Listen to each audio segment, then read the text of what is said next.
Good morning plus one class. हम chemistry का chapter 5 states of matter gases and liquid state पढ़ रही हैं। लास्ट लेक्चर में हमने different type of intermolecular interactions को स्टडी किया था। आज हम जो स्टडी करेंगे वो है gas laws, Boyle's law and Charles law. First gas law जो हमारे पास है वो है Boyle's law. It shows the pressure volume relationship. इसको दिया था रॉबर्ट बॉयल ने 1622 में। उसने क्या किया था, effect of pressure on the volume of given mass of a gas study किया था। उसने टेम्परेचर को कांस्टेंट रखा था। The relationship is known as Boyle's law and is stated as the volume of a given mass of a gas is inversely proportional to its pressure at constant temperature.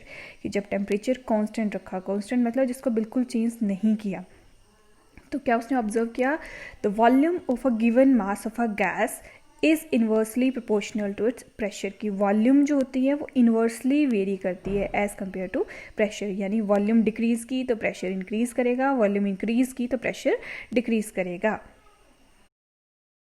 Mathematically P is inversely proportional to 1/V, या तो इसको लिख सकते हैं V is inversely proportional to 1/P। तो क्या हुआ, जब प्रोपोर्शनलिटी का साइन हटता है वहाँ एक कांस्टेंट लगता है।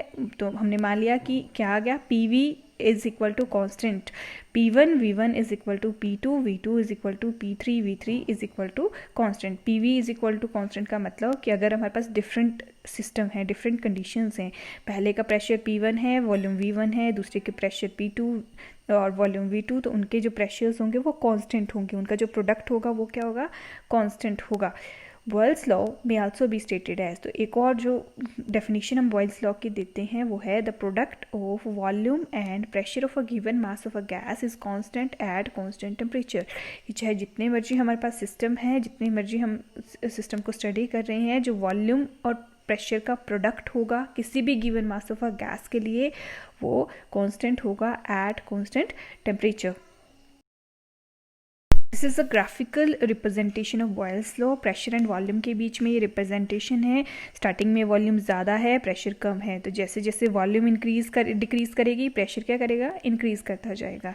ये हमारे पास सिर्फ एक गैसेस के लिए है, एक टेम्परेचर पे। जब हम टेम्परेचर डिफरेंट लेंगे, जैसे 200 केल्विन पे लिया, 400 केल्विन पे, 600 केल्विन पे, अलग अलग टेम्परेचर पे लिया, तब भी ग्राफ क्या है, सेम ही वेरिएशन शो कर रहा है कि जैसे जैसे प्रेशर इंक्रीज करेगा वॉल्यूम क्या करती चलेगी, डिक्रीज करती चलेगी। Now the practical importance of Boyle's law, कहाँ यूज़ होता है Boyle's law?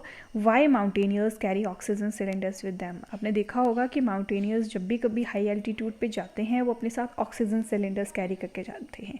तो वो ऑक्सीजन सिलेंडर जो कैरी करते हैं वो क्या है, बेसिकली Boyle's law की इंपॉर्टेंस है।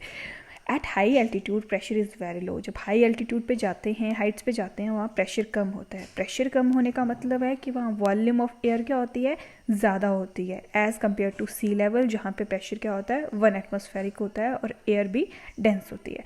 अब क्या हुआ, जैसे हाई एल्टीट्यूड प्रेशर लो, इसका मतलब एयर क्या है, लेस डेंस है। लेस डेंस है तो ऑक्सीजन जो है वो ब्रीदिंग के लिए सफिशेंट नहीं है। तो क्या होगा, अगर ब्रीदिंग के लिए ऑक्सीजन सफिशिएंट नहीं है तो उनको ऑक्सीजन सिलेंडर अपने साथ लेके जाने पड़ेंगे। That is why mountaineers carry oxygen cylinders with them. Next जो हमारे पास लॉ है that is Charles law.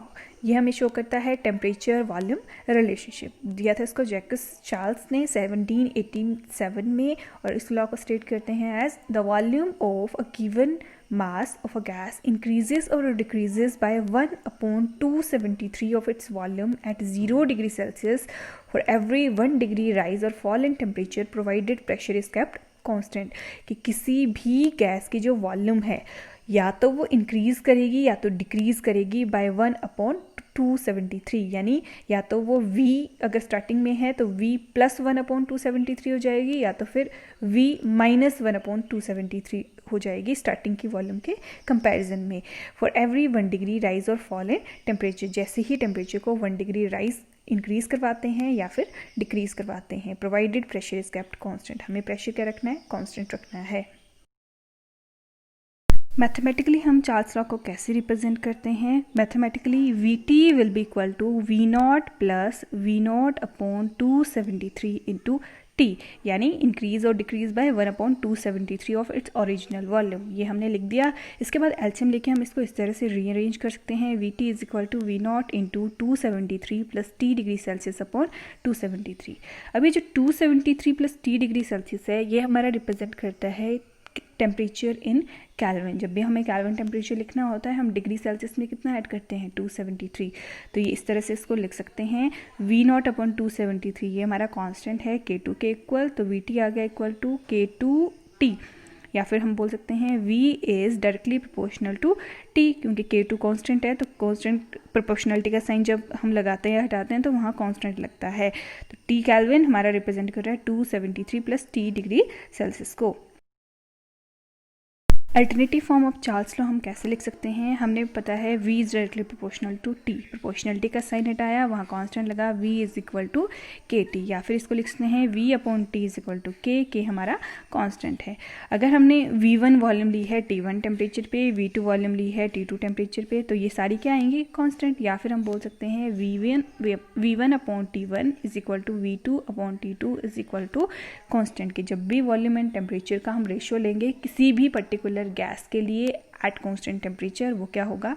Eight constant pressure, वो क्या होगा? ऑलवेज कांस्टेंट होगा। तो एक और डेफिनेशन जिससे हम चार्ल्स लॉ को डिफाइन कर सकते हैं वो है the volume of a given mass of a gas is directly proportional to absolute और kelvin temperature at constant pressure. कि जो given mass of a gas होता है, volume of a given mass of a gas है, वो directly proportional है to absolute temperature, वो भी kelvin temperature at constant pressure. जब तक हमने प्रेशर कांस्टेंट रखा है, वॉल्यूम होगी डायरेक्टली प्रोपोर्शनल टू टेम्परेचर।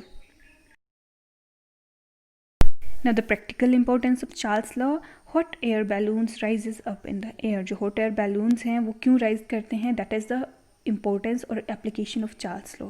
हमें पता है according to Charles law the gases expand on heating, क्योंकि टेम्परेचर के साथ वॉल्यूम इंक्रीज करती है। इसका मतलब जैसे ही हम गैसेज को हीट करेंगे वो क्या करेंगे? एक्सपेंड करेंगे। Since the mass of gas remain unchanged, therefore number of molecules per unit volume और density of gas decreases। अब क्योंकि जो मास है वो चेंज नहीं हुआ है, सिर्फ वॉल्यूम चेंज हुई है। वॉल्यूम चेंज होने का मतलब है कि उसकी डेंसिटी क्या होगी? डिक्रीज हो गई। In other word hot air is less dense then cold air. तो इसका मतलब हुआ कि जो हॉट एयर की डेंसिटी है वो कोल्ड एयर से क्या होगी? कम होगी। अब अगर उसकी डेंसिटी कम है, दैट मीन्स वो ऊपर की तरफ को राइज करेगी। This enables the hot air balloons to rise up by displacing the cooler air of the atmosphere. तो इस तरह से वो क्या करते हैं? हॉट एयर बैलून राइज करते हैं up in the air. That's all for today. बाकी हम नेक्स्ट लेक्चर में करेंगे।